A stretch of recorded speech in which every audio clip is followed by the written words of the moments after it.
Before we get started, make sure to subscribe to the channel and like this video. That way, you'll always stay connected to our stories and never miss the next adventure. Nobody tells you that the galaxy's most dangerous predators have the same energy as kittens who've had too much catnip. That's the thing they leave out of the xenobiology textbooks, right between respiratory systems of methane breathers and why you shouldn't make eye contact with a Vexthan during mating season. The Galactic Conservation Station orbited Frosthaven, an ice moon so cold that standing outside would turn you into a popsicle faster than you could say, "Poor life choices." Inside Habitat Wing 3 Beta, Geneva was having what she would later describe as a moment of questionable judgment, and what everyone else would call revolutionary training methodology. Right now, though, she was just cold. Very, very cold. Geneva had been on the station for 5 weeks, which was exactly long enough to realize that wildlife specialist was a fancy way of saying the human we throw at problems with teeth. Her official title included words like rehabilitation coordinator and behavioral integration specialist, but her actual job description could be summed up as, "You're from Earth. Earth has things that bite. Go deal with the biting things." The biting things in question were currently watching her from 3 different corners of their habitat, with the focused intensity of tiny 6-limbed murder machines. Krillix cubs, ages 4 to 6 months, in human equivalent development. Native to Shimmerfall, a planet where the warmest temperature on record was, "You'll lose fingers in under a minute." They looked like someone had taken a snow leopard, added 2 extra legs, covered it in crystalline fur that refracted light like a prism, and then given it the hunting instincts of a great white shark. And they were adorable, in that specific way that apex predators are adorable right up until they're eating your face. Geneva had nicknamed them, which the station's xenobiologist would definitely consider anthropomorphization and scientifically inappropriate. But Dr. Phineas could take his concerns and shove them up his tertiary breathing tube. The cubs were Fang, Frost, and Flicker, and she'd fight anyone who said otherwise. Fang had a distinctive crystalline ridge along her spine that caught the light like, well, fangs. Frost was the palest of the 3, almost translucent in certain angles. Flicker had these ridiculous ear tufts that twitched constantly, giving away every thought in his tiny predator brain. Right now, all 3 of them were thinking the same thing: opportunity. Geneva had made a mistake. A small one. Tiny, really. She'd removed her thermal gloves to adjust her datapad because the touchscreen didn't register through the insulated material, and she'd set them down on the equipment bench for just a second. Maybe 2. Definitely not more than 3. Fang moved first. For something that massed maybe 30 pounds, she had the acceleration of a missile.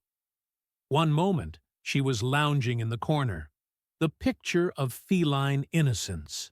The next, she was airborne, all 6 legs tucked for maximum aerodynamics, trajectory calculated with the precision of a species that hunted flying prey through crystalline ice forests. She hit the bench, snatched the first glove, and was gone before Geneva's brain finished processing the movement. "Hey!" Geneva's hand reached for empty air. "Oh, come on!" Frost took this as her cue. She approached from the opposite angle, low and fast, utilizing the habitat's synthetic ice formations for cover. This one was the tactician. She didn't just grab the second glove and run. Oh no. She grabbed it, made eye contact with Geneva, and then deliberately, mockingly, shook it like prey.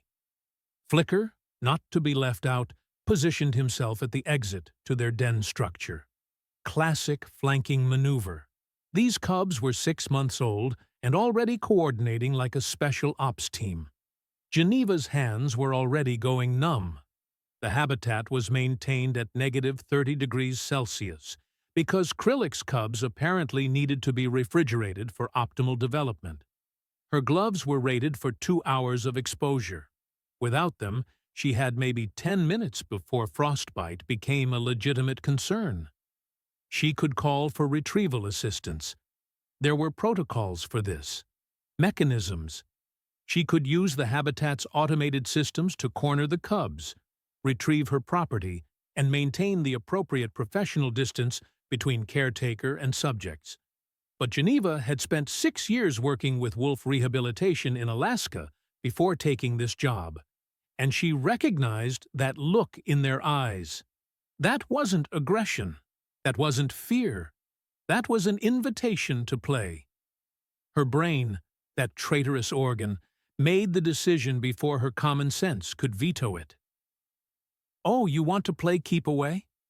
She put her hands on her hips, making herself bigger, more visible.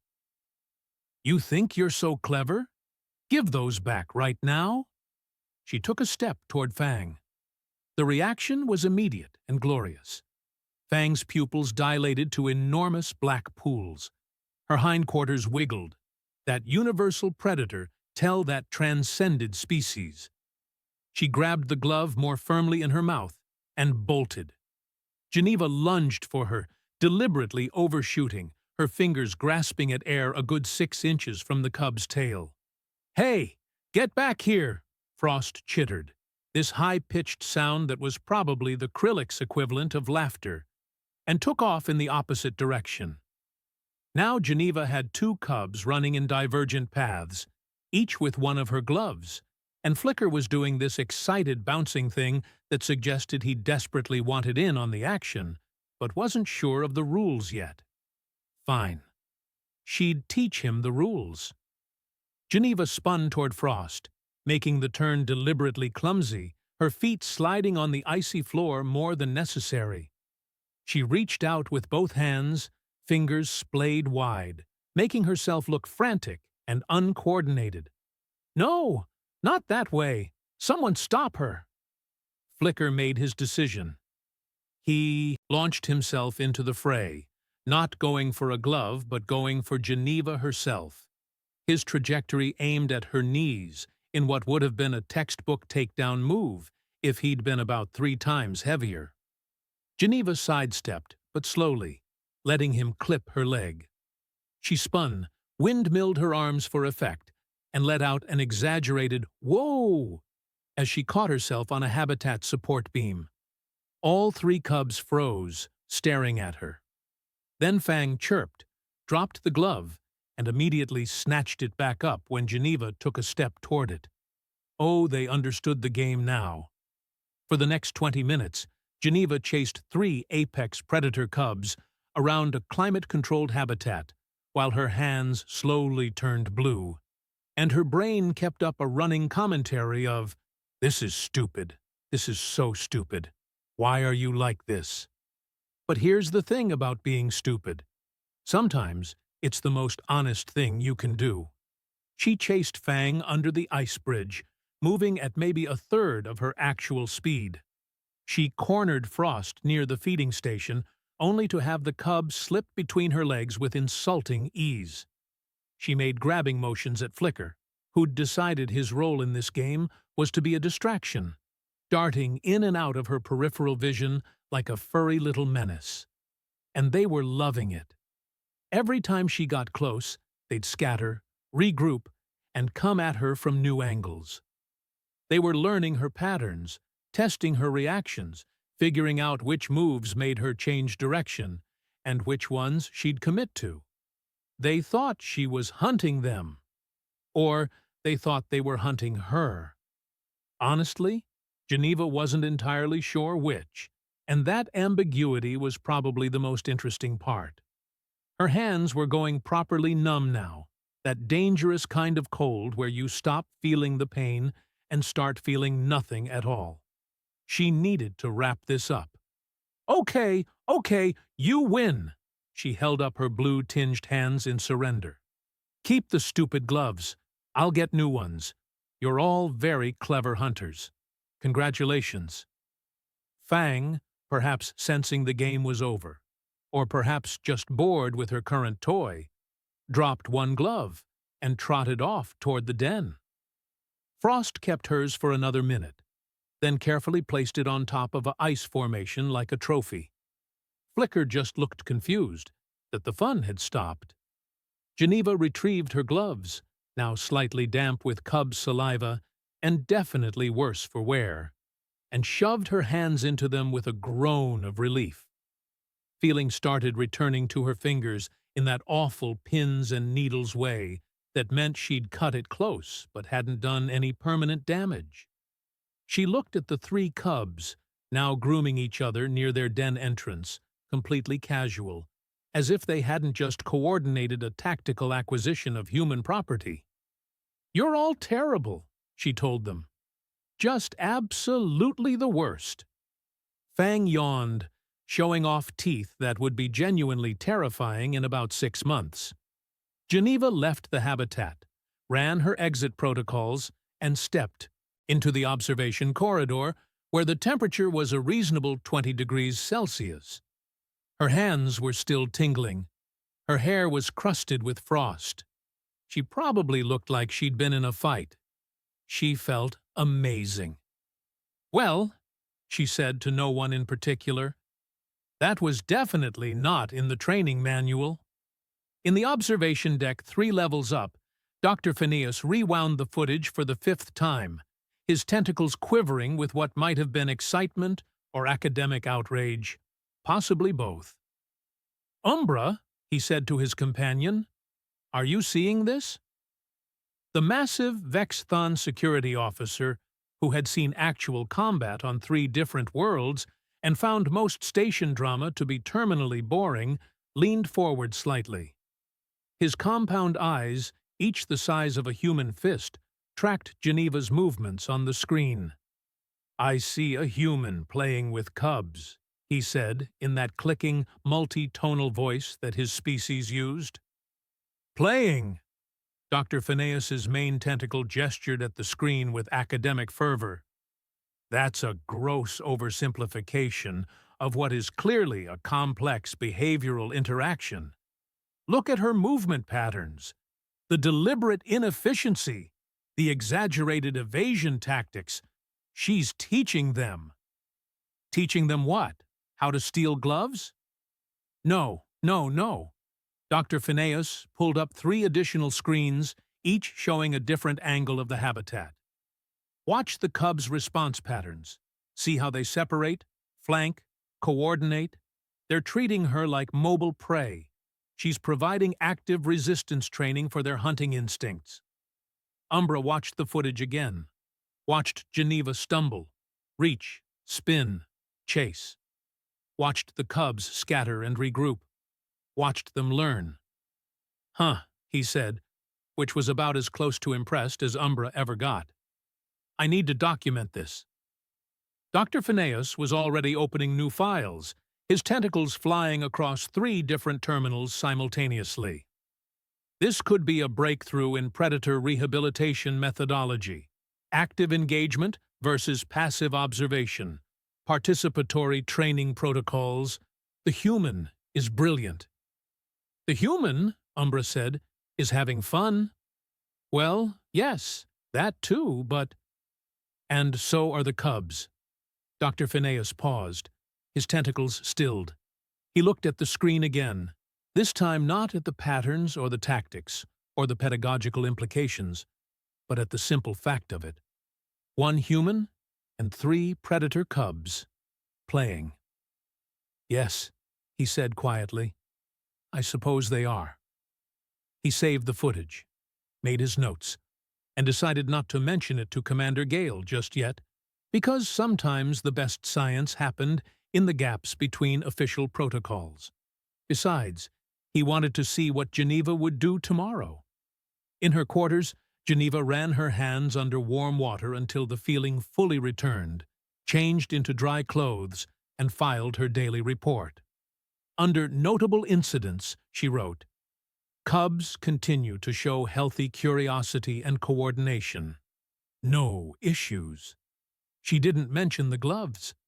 She didn't mention the chase. She definitely didn't mention that she was already looking forward to doing it again. Outside her window, Frosthaven turned slowly beneath the station, beautiful and deadly, and utterly indifferent to the small, strange moment of connection happening in orbit above it. Tomorrow, Geneva thought, she'd bring backup gloves. Just in case. The observation deck was supposed to be for scientific monitoring. You know, clinical observation, data collection, making sure the expensive endangered species weren't dying in expensive ways. What it was not supposed to be was entertainment. Nobody had explained this to the growing crowd of station personnel currently glued to the monitors. Dr. Phineas had his main tentacle wrapped around a stylus, frantically scribbling notes across a datapad, while his secondary appendages pulled up analysis windows faster than most species could blink. His tertiary breathing tube was doing that fluttering thing it did when he was excited, which looked disturbingly like hyperventilation. "Extraordinary," he muttered, rewinding the footage for what had to be the 20th time. Absolutely extraordinary. The tactical deployment of feigned incompetence as a teaching mechanism. It's a human playing with cubs, Umbra said from his position against the wall. The Vexthon took up approximately the same amount of space as a small vehicle, all chitinous plating and compound eyes that saw in spectrums most species couldn't even pronounce. He'd positioned himself where he could watch both the monitors and the door, because you didn't survive 3 combat deployments by forgetting where the exits were. Playing. Dr. Phineas's tentacles made a gesture that, in Quellan body language, roughly translated to, "You're missing the point so hard it's embarrassing." This is clearly a sophisticated application of pursuit-evasion dynamics calibrated to stimulate predatory development in juvenile specimens. Big words for playing. It's not. Dr. Phineas caught himself, took a deep breath through his primary intake valve, and tried again. Look at the movement patterns. Geneva is deliberately limiting her speed to approximately 30% of human maximum capability. She's creating just enough challenge to engage their hunting instincts without triggering actual fight-or-flight responses. It's pedagogically brilliant. On the main monitor, Geneva had just attempted to corner Fang near the ice bridge and somehow managed to slip on a completely flat surface, allowing the cub to escape with theatrical ease. Umbra's mandibles clicked in what might have been amusement. Very sophisticated. A new voice cut through the observation deck. What in the frozen hells is going on here? Commander Gale had arrived, and she had that look. You know the one. The look that said someone was about to get assigned to waste reclamation duty for a month. She was human, which meant she'd climbed the ranks the hard way, proving herself twice as competent as everyone else just to be considered half as good. Station command had made her sharp, efficient, and deeply suspicious of anything that looked like fun. The crowd of observers suddenly discovered urgent business elsewhere. Within seconds, the observation deck cleared, except for Dr. Phineas, Umbra, and the commander. Well, Gale crossed her arms, staring at the monitors where Geneva was now doing an exaggerated tiptoe toward Frost, who was watching her with the bemused patience of a predator humoring its prey. "Commander," Dr. Phineas began, his tentacles arranging themselves in a configuration of academic authority, "I believe we're witnessing a breakthrough in xenobiological training protocols. Geneva appears to be utilizing a persistence predation methodology derived from human evolutionary history to... She's chasing cubs around the habitat. Well, yes, but the W/Y is what matters. Humans evolved as persistence hunters on Earth. They would chase prey for hours, days even, until the target collapsed from exhaustion. Geneva is inverting this dynamic, allowing herself to be the prey while maintaining just enough pressure to keep the cubs engaged. It's mimicking the natural learning environment of... Gale held up a hand. Dr. Phineas fell silent. The commander watched the monitors for a full minute. Watched Geneva trip over her own feet. Watched the cubs coordinate their movements, flanking, testing, learning. Watched Flicker attempt a pounce that Geneva evaded, with a stumble that looked accidental, but ended up being perfectly timed. "Is it working?" Gale asked finally. Dr. Phineas blinked all three of his primary eyes in sequence. "I'm sorry? Is it working?" Gale tapped the monitor. "Are the cubs developing properly? Are they hitting their behavioral benchmarks?" "Well, yes, actually. Their coordination has improved significantly. The pack cohesion metrics are up by... Then I don't care if she's doing interpretive dance with them." Gale turned to leave, then paused. "But I want daily reports. Real reports. If this goes sideways, it's both your careers." She left. Umbra's mandibles clicked again. She likes it. She most certainly does not like it. She's tolerating it within acceptable parameters of... Dr. Phineas stopped. "She does, doesn't she?" "Humans," Umbra said, like it explained everything. And maybe it did. Over the next 3 days, word spread through the station like a virus. A fun virus. A virus that made people abandon their duties to crowd around monitors and watch the human do the thing with the murder cubs. By day 2, someone had started a betting pool on how long Geneva could keep the chase going. By day 3, the station's head of engineering had rerouted non-essential monitoring feeds so people could watch from their quarters. The cubs were thriving. That was the thing nobody could argue with. Their muscle development was ahead of schedule. Their problem-solving abilities were testing above average for their age group. They were eating well, sleeping well, and exhibiting none of the stress behaviors common in captive juvenile predators. And every day, like clockwork, Geneva would enter their habitat and the game would begin. She'd gotten smart about it, or maybe dumb about it, depending on your perspective. She started wearing her backup gloves into the habitat, practically daring the cubs to try their luck. And they did. Oh, they absolutely did. Fang developed a new tactic, the false retreat. She'd grab a glove, run halfway to the den, then drop it, and double back when Geneva committed to the chase. Frost learned to use the habitat's ice formations like a 3-dimensional chessboard, setting up ambush points and escape routes.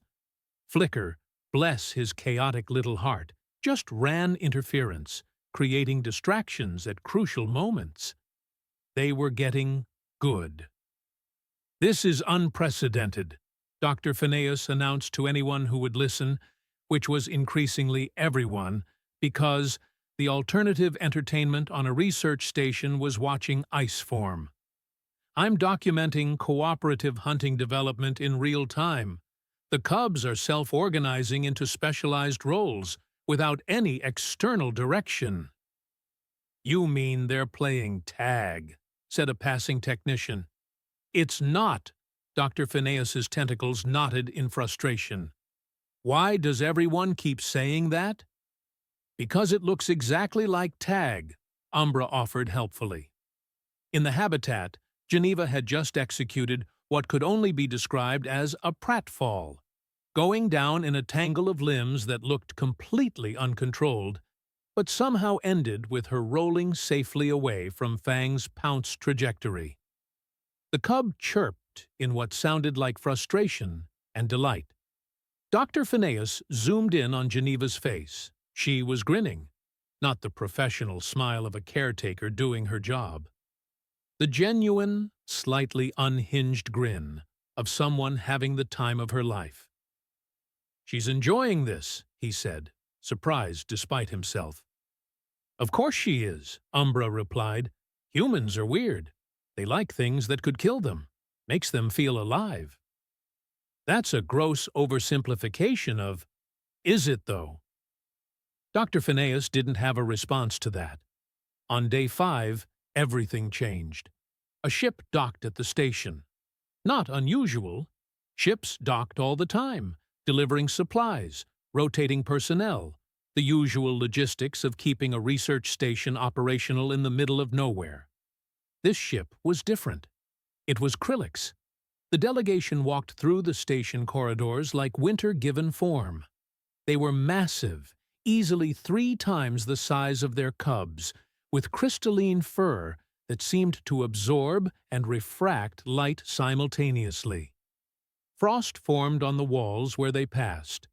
Their eyes were chips of glacier ice, ancient and knowing and completely unreadable. At their head walked Kumesh, a warrior trainer whose reputation preceded him by about 6 star systems. He'd trained hundreds of Krillix hunters. He'd fought in the Crystal Wars. He'd seen things that would make a Vexthan security officer reconsider his career choices. And he was here to observe the human. Commander Gale met them in the main conference room, which had been hastily temperature-adjusted to accommodate their physiology. The environmental controls were screaming in protest, trying to maintain negative 40 degrees in a room designed for temperate species. "Welcome to the Galactic Conservation Station," Gale said, her breath misting. "We're honored to host the Homeworld delegation."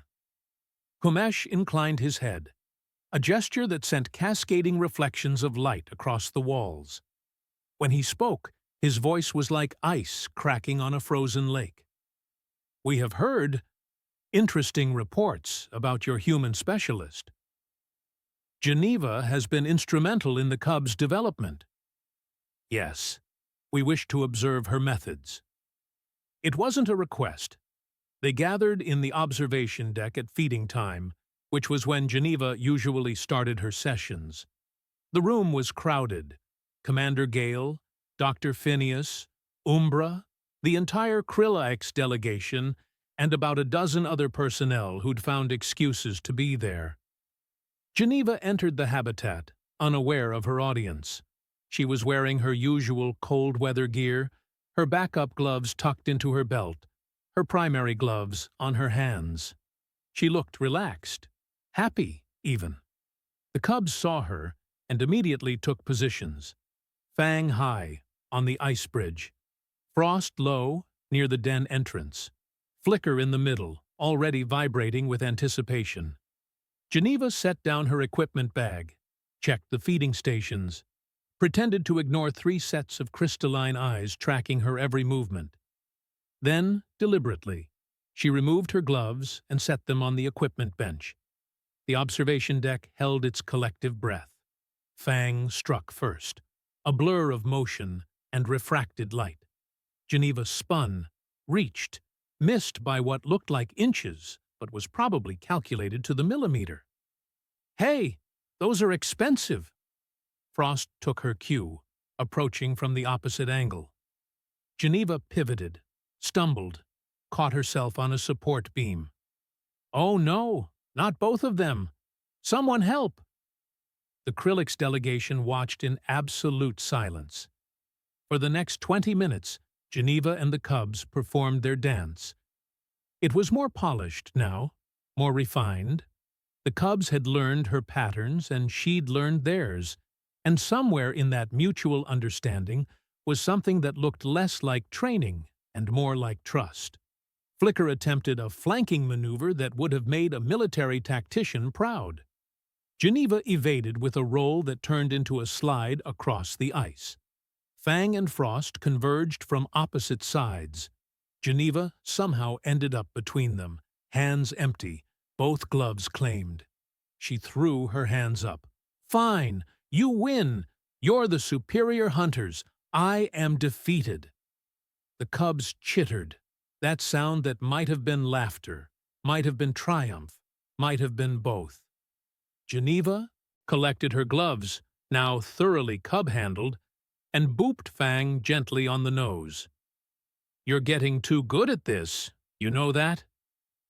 In the observation deck, Kumesh stood perfectly still. His ice-chip eyes tracked Geneva as she left the habitat, as she ran her exit protocols, as she disappeared into the corridor beyond. Then he turned to Commander Gale. "This human," he said slowly, "understands the hunt." Dr. Phineas practically vibrated with vindication. "Yes, exactly. The persistence predation methodology, the prey role inversion, the—" "No."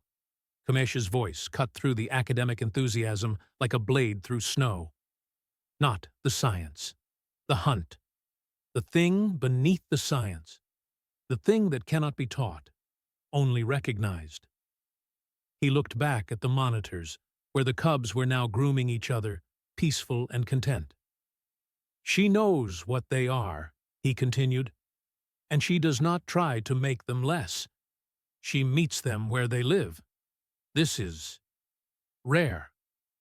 Coming from a Krillix warrior, rare was practically a declaration of highest honors. Commander Gale allowed herself the smallest smile. "We're quite proud of our specialist." "As you should be." Kumesh's crystalline fur rippled. "We would like to extend our observation period. There is much to learn here."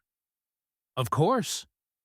After the delegation left, Dr. Phineas turned to Umbra, his tentacles practically glowing with excitement. "Did you hear that? Validation. Scientific validation from the actual homeworld." "Pretty sure he just said she's good at playing with them," Umbra replied. "That is not—" Dr. Phineas stopped, sighed through his secondary valve. "You're doing this on purpose, aren't you?" Umbra's mandibles clicked. "Maybe." In her quarters, Geneva reviewed her day's footage, not knowing she'd been watched by half the station and a delegation of warrior trainers from the cubs' homeworld. She saw herself stumble, reach, chase, evade. She saw the cubs learn, grow, coordinate. She saw herself having fun. Tomorrow, she thought, maybe she'd try running backwards. Mix things up a bit. The cubs would love it. Geneva walked into the habitat on day 8 with a brand new pair of gloves, requisitioned from station supplies with the notation "training equipment, consumable." The quartermaster had given her a look that suggested he knew exactly what she was doing with station resources, but he'd handed them over anyway. She was planning to do actual work today. Real work. The kind that involved checking health metrics and updating behavioral logs and not running around like a lunatic while apex predators treated her like the universe's most entertaining chew toy. The cubs had other plans. All 3 of them were sitting in formation near the habitat entrance. Not playing, not grooming, not doing any of the normal cub things. Just sitting, waiting, staring at her hands with the focused intensity of tiny, furry missile guidance systems. "Oh no," Geneva said. Fang's ears twitched. "No, we're not doing that today. I have actual responsibilities." Frost's tail swished once, twice. "I mean it. Look, I brought my data pad. See? Work things. Official business." Flicker's entire body wiggled in anticipation. Geneva tried to walk past them to the equipment station, tried to ignore 3 sets of crystalline eyes tracking her movement, tried to pretend she didn't notice the way they shifted position, angling for optimal interception trajectories. She made it exactly 6 steps. Fang moved like liquid lightning, low and fast, going straight for Geneva's belt where the new gloves were tucked. It was a calculated strike, precise and ambitious, and absolutely not part of the usual game pattern. Geneva's reflexes kicked in before her brain caught up. She twisted, blocked with her forearm, felt the impact of 30 pounds of determined predator hitting muscle instead of target. Fang bounced back, chittered in surprise, and immediately tried again from a different angle. "Are you kidding me right now?" Geneva backpedaled. "Those aren't even out yet. That's not how the game works." Apparently, the game had new rules. Frost joined the assault, coming in from the side while Fang held Geneva's attention. Classic pack tactics. Geneva spun, evaded, and nearly tripped over Flicker, who'd positioned himself perfectly to be a six-limbed obstacle. "Okay, fine." Geneva yanked the gloves from her belt and held them up. "You want these? You want the gloves. Come and get them." She threw one glove straight up. All three cubs tracked it with their eyes, hindquarters wiggling, calculating trajectories. Fang launched herself upward in a leap that would have made an earth cat jealous.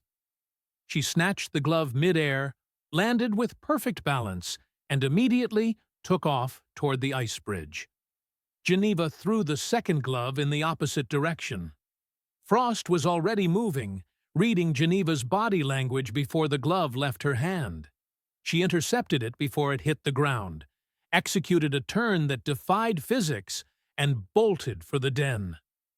Flicker looked between Geneva, Fang, and Frost, clearly trying to figure out his role in this new version of the game. Geneva made the decision for him. She dropped into a crouch, slapped the ground twice, and grinned. "What are you gonna do, little man? You gonna stop me from getting those gloves back?" Flicker's eyes went wide. Then he charged. What followed was chaos. Beautiful, coordinated, absolutely exhausting chaos. Geneva chased Fang, who dropped the glove just long enough to make Geneva commit to reaching for it, then snatch it back. She cornered Frost near the feeding station, only to have Flicker body check her from behind, tiny but surprisingly solid. She executed a slide across the ice that turned into an unplanned spin when Fang used her as a launch point for a completely unnecessary aerial maneuver. And somewhere in the middle of all that chaos, something shifted. Geneva stopped pretending to try. She started actually trying. Not to catch them, that would ruin everything, but to make it challenging. To push them just hard enough that they had to think, adapt, coordinate. She varied her speed, changed her patterns, set up obstacles using the habitat equipment, created scenarios that forced the cubs to problem-solve in real time. When Fang tried the same drop-and-snatch trick twice, Geneva anticipated it, faked reaching for the glove, and went for Fang instead. The cub had to abort mid-trick and genuinely scramble to escape.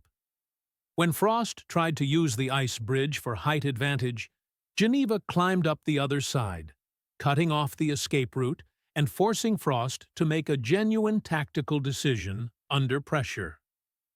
When Flicker attempted to block her path, Geneva hurdled him, then immediately pivoted to avoid Fang's follow-up strike, creating a situation where all three cubs had to adapt to unexpected movement. She was still losing, still letting them win. But now they had to work for it. And they loved it. In the observation deck, the crowd had grown again. Word had spread that today's session was different, more intense, more dynamic.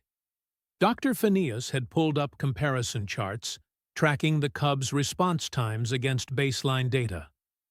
"Look at this," he said, pointing at graphs that meant nothing to most of the observers, but everything to him. Their decision-making speed has increased by 18%. 18! In just over a week. Kumesh stood at the front of the observation deck, his massive form perfectly still. He'd been there every day since arriving, watching every session, saying nothing. Now he spoke. "She has begun to hunt them." Dr. Phineas looked up from his charts. "I'm sorry? The human. She is no longer prey. She is predator. Teaching them to be prey. Then prey, teaching them to be predator. The cycle. The true hunt." That's actually a remarkably accurate assessment of the pedagogical. It is not pedagogy. Kamesh's voice held something that might have been amusement. It is play, but play is how cubs learn to kill. Your human knows this. On the monitors, Geneva had just executed a move that looked completely accidental, but resulted in all three cubs converging on the same point, forcing them to navigate around each other or collide. They adapted mid-movement, Fang going high, Frost going low, Flicker cutting through the middle. Perfect coordination, zero planning, pure instinct refined through practice. Beautiful, Kamesh said quietly. The sessions became routine. Every day, Geneva would enter the habitat with new gloves, because the old ones were getting destroyed at an impressive rate. Every day, the cubs would be waiting. Every day, the game would evolve. By week 2, they'd moved beyond simple chase mechanics. Geneva started incorporating the habitat's environmental features, using ice formations, elevation changes, temperature gradients. The cubs adapted, learned to use the terrain, developed. Specializations. Fang became the striker, fast and aggressive, always pushing the attack. Frost became the tactician, setting up flanking routes and ambush points. Flicker became the chaos agent, unpredictable and disruptive, forcing Geneva to split her attention. They were functioning as a unit, a pack, and Geneva was the catalyst that made it happen. "This is insane," Commander Gale said, watching the latest session from her office. "She's turning endangered predator cubs into an efficient hunting team." "Isn't that the point?" asked Umbra, who'd been assigned to the commander's security detail and was therefore stuck watching her watch monitors. "The point is rehabilitation and release, not creating super predators. They're acrylics. They're supposed to be super predators." Gale couldn't argue with that logic. The station's xenobiologist from the night shift, a nervous Quellan named Finwick, approached Dr. Phineas with concerns. "Shouldn't we be worried about overstimulation, stress responses, dependency on human interaction?" Dr. Phineas pulled up the cubs' health metrics. Their stress hormones are actually below average for captive juveniles. They're sleeping well, eating well, showing healthy social bonding with each other. If anything, they're thriving. But the intensity of the sessions is calibrated perfectly to their development stage. Geneva somehow knows exactly how hard to push them. It's like she has an instinct for it. Humans don't have instincts for alien predator psychology. And yet, by week 3, something unexpected happened. Geneva entered the habitat as usual, gloves ready, prepared for the daily chase. The cubs were in their waiting formation, but something was different. They weren't watching her hands. They were watching her face. Geneva stopped, looked at them, really looked. They'd grown, not massively, but noticeably. Fang's shoulders were broader. Frost's legs were longer. Flicker's ear tufts had developed into proper sensory arrays. They weren't cubs anymore. They were adolescents. Still young, still playful, but crossing that threshold into something more serious. "Hey," Geneva said softly. "You guys okay?" Fang chirped, the sound different now, deeper, more resonant. Geneva pulled off her gloves slowly, deliberately, and set them on the ground between herself and the cubs. "Your move." Nobody moved. The observation deck held its breath. Then Frost did something completely unprecedented. She walked forward, ignoring the gloves, and pressed her head against Geneva's leg. Not aggressive, not playful, just contact. Fang followed. Then Flicker. 3 juvenile krillix, each capable of taking down prey twice their size, just stood there. Being with the human who'd chased them, played with them, taught them to be themselves. Geneva crouched down, slow and careful, and placed one hand on Frost's head. The crystalline fur was cold, sharp, and softer than it looked. "Yeah," she said quietly.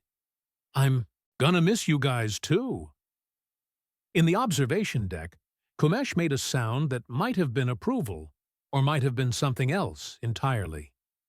"The bond," he said. "She has made the bond. This is good. This is right." Dr. Phineas wiped something from his primary eye. "There's something in the environmental filters," he muttered. "Sure there is," Umbra replied, not mentioning that he'd just adjusted his mandibles in what might have been the Vexthan equivalent of getting something in his eye, too. The moment passed. The cubs stepped back. Geneva picked up the gloves, held them up. "One more time?" Fang's ears perked up. "All right, then. Let's make it good." She threw both gloves in different directions, and the chase was on. The Galactic Council on Endangered Species wanted a demonstration. Because of course they did. Because nothing in the universe could just be simple and organic and beautiful without someone demanding it be formalized, quantified, and turned into a presentation with charts. Geneva stood outside the habitat, staring at the observation deck packed with alien dignitaries, council members from 6 different species, scientists from a dozen research stations, the entire Krillix delegation, Commander Gale, looking like she'd aged a year from political pressure, Dr. Phineas, practically vibrating with nervous energy, and Umbra, who caught her eye and made a gesture that roughly translated to, "You've got this. Don't be weird about it." Geneva took a breath, opened the habitat door, stepped inside. The cubs were waiting, bigger now, sleeker, more dangerous. In another month, they'd be ready for release back to Shimmerfall's preserves. She'd brought new gloves, expensive ones, because the station had actually budgeted for training equipment now. She set them down in the center of the habitat, took 3 steps back, waited. The cubs didn't immediately pounce. They'd learned patience. Geneva pretended to work on her datapad. Just another routine check. Nothing interesting happening here. The strike came from 3 angles simultaneously. Fang high, frost low, flicker through the middle. Geneva evaded, but barely. They were fast now. Genuinely fast. She pivoted toward the gloves. Frost cut her off with a maneuver that would have made a fighter pilot jealous. Fang swept in from behind, snatched both gloves in one motion, and was gone. "Hey!" Geneva spun, chased, and found herself face to face with Flicker, positioned as a blocker. She feinted left, he matched. She feinted right, he matched. When she finally committed left for real, he was already moving right. She chose pursuit. Mistake. Frost appeared from nowhere, forcing Geneva to dodge or get bowled over.